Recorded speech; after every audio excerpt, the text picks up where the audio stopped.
Can I ask a question too that you didn't quite hit on it here about concerns about debt service? One, can you talk about what those concerns are about what the project would do to the general fund debt service? And then also in that, helping us understand the timeline, because the years that we're talking about where the debt starts to come online are not exactly years that your office is forecast to be great or without concern. I mean, so there's a, anyway. Well, and Eric can help me out as far as the timeline. And don't lean back too far. Sorry. Right. You've got $9 billion in state bonds. And just roughly speaking, for every $1 billion in bonds that you issue, you've got debt service of about $70 million. So once all $9 billion, you're talking about over $600 million in debt service. That would then come at the expense of other state programs. So it was just one other issue we raised, that this is not a small commitment by the state, by the issuance of ultimately up to $9 billion in bonds. I don't know as far as the timing, Eric, of when we would actually spend those. You have a match requirement so that any dollars spent have to at least be matched by federal other sources. So obviously it wouldn't come on all at once, but I don't know if you want to add to that. So it's difficult to know what their new plan is. All we can go by is their 2009 business plan that they released in December, and they had a proposal for how the money could be spent, and they had proposed that all of the bond money would have been spent by 2016. So in that instance, we would if we were to follow that plan, now that would require matching funds, of course, but that would mean that we'd spend, we would be into nearly $1 billion in debt service within the next 8 or 10 years. Is it $1 billion? Is it 600 million? Well, I don't know what your billion. It's for every $1 billion in bonds, it's an annual debt service of about $70 million. So not quite $1 billion. I'm not sure what your number, but well, billions in here. So well, there's $1 billion in operating subsidies. Is that what you're talking about, John? Why don't you point us to the number? Yeah, there's $1 billion on the bottom, page 7. Was that the one? Go ahead and answer the questions. I don't want to derail the whole thing. No. I was going to try to avoid those. Sorry. Mr. Taylor, do you think that high-speed rail should? Do you think this should keep going forward, or do you think that the state ought to get out while it can? Once you start construction, of course, it's a whole other ballgame. So on balance, good, bad? Well, we didn't come to that conclusion. We're trying to make the project as successful as possible if we're going to undertake it. But clearly there is some point, if you're going to meet the voters' intent in Proposition 1A, that you only build a project that would not require operating subsidy, governmental subsidies, there is some point where you have to decide, does this have a reasonable chance of meeting that or not? That's why we've made these recommendations. We've said that we think we have to have that flexibility from the federal government. If we don't get it, at that point, we feel like the federal government has kind of boxed us into a corner, and we would recommend that you not proceed because we think the prospects of success would be so small. But that's not what we're saying now. We're trying to make this a project, the chances for its success as great as possible. Back when you agree that the precondition for proceeding has to be a business plan that survives peer review, with ridership studies that survive peer review, that don't we have to have the whole enchilada laid out for us before you can really go? Is there not a danger, conversely, is there not a danger if you start a piecemeal thing like building a segment from nowhere to nowhere in the San Joaquin Valley, and we're committed to it, we're stuck with it regardless of what happens after that? I mean, I think that's really one of the major bases for our recommendations, Dan. Now, we're not saying you have to have, it would be nice to have, as you say, the whole enchilada to know what your whole plan is and the prospects of getting that financed by the federal government or others. But at least what we're saying is, if you're going to commit to a segment or 2 or 3, they should be those segments that maximize your state benefits, that could be viable on their own or as a package. So you're talking about basically the possibility of commuter paths in San Francisco Bay Area or Southern California, right? Well, or other segments. And again, Eric, please chime in. But at least those that would maximize the benefits from the monies that you're spending. Doesn't the authorizing legislation essentially require there to be a complete financial plan in place, all the ducks lined up, all the money available before you start doing this? Well, I think that may be open to debate. But someone could have said, I voted for 1A with that understanding. That clearly would be preferable. Well, wasn't that what? Well, what it said is that the business plan that was adopted have to indicate that there would not be operating subsidies required. And yet the preliminary business plan, the preliminary documents from the association, from the authority says that it's unlikely to attract private investment without what they call revenue guarantees, which is another word for subsidies. And that's a concern we've raised in the past. So, I mean, this sounds like we're almost in a circular sort of thing. Which comes first, the chicken or the egg? Well, clearly it would be nice to have the whole plan and to have comfort that you have a high probability of achieving the funding sources that are called for in the plan, and that it's a viable one that can be implemented, that the costs are reasonably stated. And so, yes, I mean, I can't disagree with you, but certainly you don't want to start on a segment with this much risk that you know is not viable by itself. The authority already acknowledges that. Is it likely that you have something that guarantees? I mean, the federal government puts out money in drips and drabs, as we know. It doesn't say, we're going to give you 17 billion or 20 billion or whatever. It says, we're going to give you 200 million or 200 billion, or we're going to give you this, or we're going to give you that. It doesn't really make those funding commitments in a block. It gives annual appropriation bills for annual amounts of money and awards from the thing. I mean, how can you ever have a financial plan under that set of circumstances? I think it's a very good point. And given the federal government situation, you're even less likely to have any sort of long-term commitment. So I think what we're saying is, at the very least, you shouldn't undertake a segment or segments without knowing with a much higher degree of certainty that you have the total funding to complete those segments and that they generate enough benefits or can be viable in and of themselves. Can you talk about Governor Brown's, I think he proposes $185 million in this budget year, or upcoming budget year, and you are not recommending to do all? We're saying we're not recommending that they approve that at this time, that we need to take these other steps first. So we're recommending that they approve the administrative expenses for the authority, about $7 million, so they can continue to do the things we've asked them to do, but that it's only after going through these other steps that we've recommended that we would consider granting the authority to then move on. Would your recommendation for $7 million require them to cut off any of their existing consulting contracts of which they have? Yeah, I was going to ask you, what does that not fund then? So the $7 million that we're referring to is the state administrative cost. So that's basically the bare bones HSRA staff, not any of their consulting contracts. Now, it doesn't mean that their contracts never, they don't end and those people go away. I mean, what we talk about is augmenting the High-Speed Rail Authority's budget once they've done some of the steps that we've identified to enable them to continue to move on. I think that we would like to avoid, taking a year out of their, out of the next, out of their budget that would put them so far behind that it would be even more difficult to negotiate with the federal government to get the flexibility which we think we need. Sounds like you're basically saying you don't trust the High-Speed Rail Authority, you don't trust their board.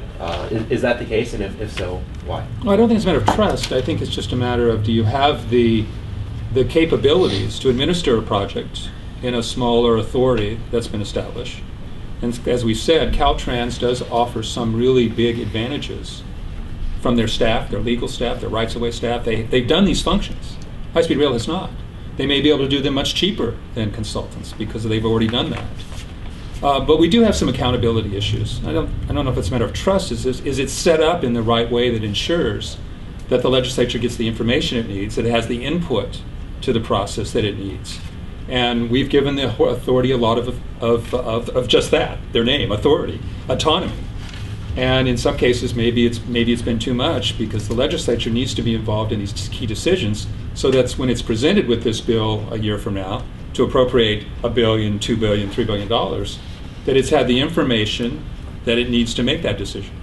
Can you touch on the heavy reliance on consultants may increase risks to the state? Are there a lot of consultants? Are they consultant heavy? Yeah, Eric, why don't you respond? Certainly. So currently the High-Speed Rail Authority has about 19 staff, and they have over 600 consultants working for them. 600. That's correct. And even the High-Speed Rail Authority themselves, when we talked to them about this, we asked, what do they think was an appropriate ratio? And their perception wasn't that it needed to be, a certain number of employees per consultant, but that a number of responsibilities and roles needed to be undertaken by state staff. And they're working toward that. Unfortunately, for a variety of reasons, they haven't been able to staff up like they'd like to. But 600. that's correct. Does not bother you? I mean, Well, that's as, like a small corporation. yeah, as we indicate, there are concerns that have been raised by the Office of Inspector General, the state auditor, of oversight concerns, and the High Speed Rail Authority has been trying to overcome some of those concerns. But as we've indicated, we believe that there could be more oversight. Aren't they authorized this year for 50 positions up from the 19, and they weren't allowed to fill any of those because of the hiring freeze? It's 37, I believe, that they're 37 authorized there. at this time, and they have been, that's right, slowed down by the hiring freezes and whatnot. So that they are, I mean, they're struggling to meet the mandate that they've been given. Mac, if you would shift this thing to Caltrans, the High Speed Rail Authority has throughout the state dozens of specific route and site issues pending. Whether they're going to put four tracks or 2 tracks on the peninsula, or even go on the peninsula at all for that matter. Whether you're going to go with the Hatchbees or down through Palmdale. Whether the station in Anaheim is going to be next to the ballpark or over in downtown. You know, all these kind of things all over the state. There's dozens of these things. How would that decision? How would those are essentially political decisions in many cases. How would those decisions be made if the project was shifted to Caltrans? Who would make those decisions? Would Caltrans make those decisions? Well, don't you have the same problem right now? I'm No, not the sure what's authority different. is a body that votes and makes those decisions. Well, and then presumably Caltrans would make many of them, but yeah, I mean, some of the basic decisions should be made at a higher level, the basic routes and everything. But yeah, I suppose Caltrans probably would. I mean, every one of those is fraught with. I mean, the people in Palmdale right now are very upset because High Speed Rail is talking about running the line over the Hatchbees rather than down through the Antelope Valley, and they're all up in arms, for example. Is that the sort of thing that Caltrans ought to be making decisions? Well, Dan, I think also those are the types of challenges that Caltrans faces all the time with highway decisions, and they have to try to navigate those challenges every day for a variety of decisions beyond what the high-speed rail might have to do. They're actually pretty good at getting the public support necessary to move projects forward when possible. They also know when it's very difficult to do so. The tunnel through Pasadena, the 710 tunnel, they've been trying to move forward with that for, I don't know, 40 years. You would know better than I would, for a long time. Over 40 years. Yeah, and they're, but it's a process that That's they're the very freeway to nowhere, not to be confused with the railroad. Right. It's a process that they're very familiar with, and I believe more successful at than perhaps the High Speed Rail Authority at the current time. But those are essentially political decisions in the sense that whether you go through a community or not go through a community has a great economic impact on that community. Whether the route goes over the Hatchbees or through Palmdale, for example, has a great deal of impact on both the Hatchbees and Palmdale. Is that the sort of thing that bureaucrats and the Department of Transportation? I mean, clearly, Dan, there's a balance. Some people could argue, well, the authority runs roughshod over communities because they're not represented. So, I mean, there's clearly a balance, and you're going to lose out and gain in some ways. There's pluses and minuses. Could you guys quickly tell me, you got from the 43 number to 43 million to 67? 43 billion. 43 billion, excuse me, billion. At this point. How did you come up with the Looking at magnification that, of looking at the numbers, in fact, if you go to figure, what page is that on it? the figure 12. 4 on Figure page 12? 12. Yeah, that shows you the potential escalation in cost just for the Central Valley segment. And is that because the other segments? I'm sorry. Go ahead. So in other words, if you applied what the recent estimates for that segment with the comparable part of the 43 for that segment, it's gone up 57%. If you applied that same escalation to the whole 43, that's just bumping it up. And that's I'm sorry. Hang on. Is that reasonable to apply to the Well, rest look, of it? I think we just wanted to show a rough magnitude. As we say in the report, you could argue that could even understate it because this is a relatively simple segment. Flat ground, easier to build with less complications than many of the other segments could involve, where you have even greater risk for higher run-ups. Okay. But we're just giving you a very rough extrapolation to show, not that that's the number, but just what the additional risk would be when we have doubts, and I think a lot of people have doubts, of where does the money come from for $43 billion? In terms of the what the legislature can and can't do, they're able to, could the legislature abolish the whole project, scrap the whole project? Could they do all of your recommendations, or to what extent do voters need to weigh in because they approve the bond and they're on record? I think the legislatures begin with always has the authority to appropriate funds, and so by not appropriating funds, it can clearly make its will known. And it certainly created the authority so it could change it or shift it through a bill, which is what we're recommending. What do your recommendations do for the timeline of the project? I mean, how long would these recommendations take to, if they took them all and implemented them, what would that add up on the end? Well, as Eric suggested just a moment ago, we're not trying to draw this out.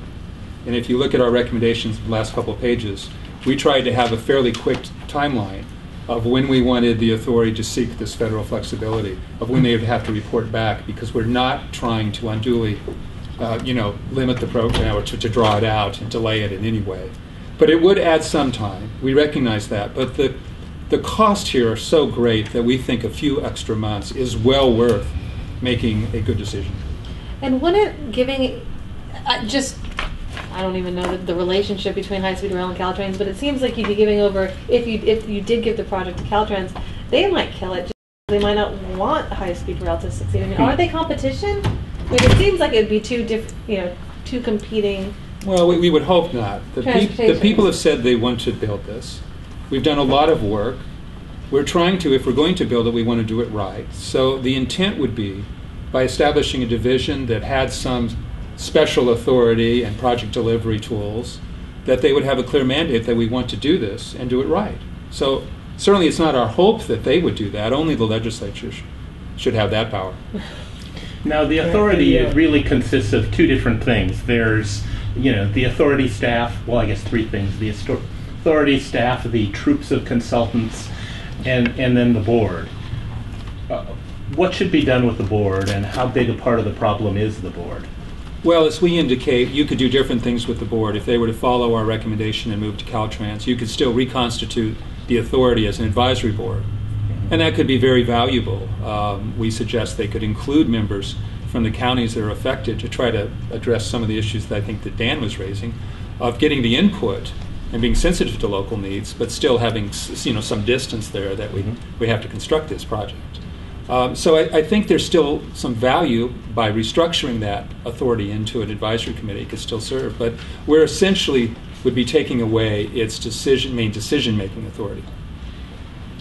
The federal money that came in this week, that $300 million, goes for all of 20 to 25 miles of track. And I wonder what you think about that. It seems like the millions of dollars per mile ratio is to someone who's not at all familiar with high-speed rail, seems awfully big. Well, it certainly didn't fundamentally change anything that we had in the report. It's another piece, but it's a relatively small piece. And when you're looking at the dollars that we're talking about that are needed to finish the project, it's Drop in the bucket. Yeah, well, those are your words, but it's a small additional amount. Yeah. Is there any precedent for revisiting strings that were attached to the ARRA money? I know one of the things that has limited this notion of the railroad to nowhere is that this did come out of the ARRA project, and that the federal regulators put some very specific strings attached to it so that the money would go to places that had the highest unemployment rate, and that it could be severable from existing transportation projects, so that even if the whole thing went to hell, you still got some benefit to the existing structure. Is there any precedent for going back to the rail administration and saying, we'd like to change the rules? Sure. I mean, I think the federal government has shown some flexibility already. They've adjusted a couple of their deadlines. And we list in here some reasons why we think it's reasonable to expect them to seriously consider that kind of request. This is the only really viable high-speed rail project in the country. They have as much interest in the project being successful as we do.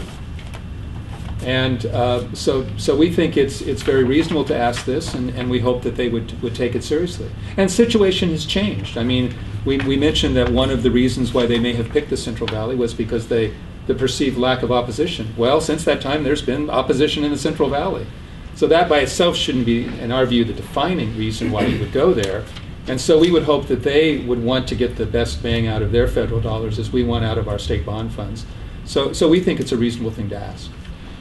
The other one that I wanted to pursue with you is you have mentioned that if the High-Speed Rail Authority was folded into Caltrans as a separate division, that it would retain some of the special exceptions to the state procedures that are now in place, design build authority, that sort of thing. One of the key elements that the board has stressed as one reason that they can be more creative is because they can pursue things like private-public partnerships that there's currently very little mechanism for within Caltrans. Can you carve out that big an exception, or will there be federal, or rather state contracting rules that must bind the way they approach this project if they become part of Caltrans?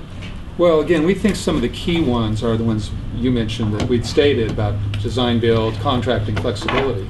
But we spent quite a bit of time in the report talking about at this phase, the project looks more like a traditional state project. The PEEP3 kind of sort of involvement really comes at a later stage as you're starting to finish up construction, where we would agree. Well, and equip. And equip, that it becomes at that point where you're bringing in private operators to take over the operation of it, that you may need a different arrangement or a different approach. So we don't deny that. But at this point in time, it really does look more like a traditional state project. Anything else? How'd they like it when you told them what you thought? Well, they were receptive. I don't know if you noticed, but Mr. Van Ark has already put out a press release in response to it, indicating that he is interested in working with us to come up with solutions for making the project better. I think he and us, we all have the same goal in mind, is to do what we can to make this a successful outcome. Thank you, guys. Thank you.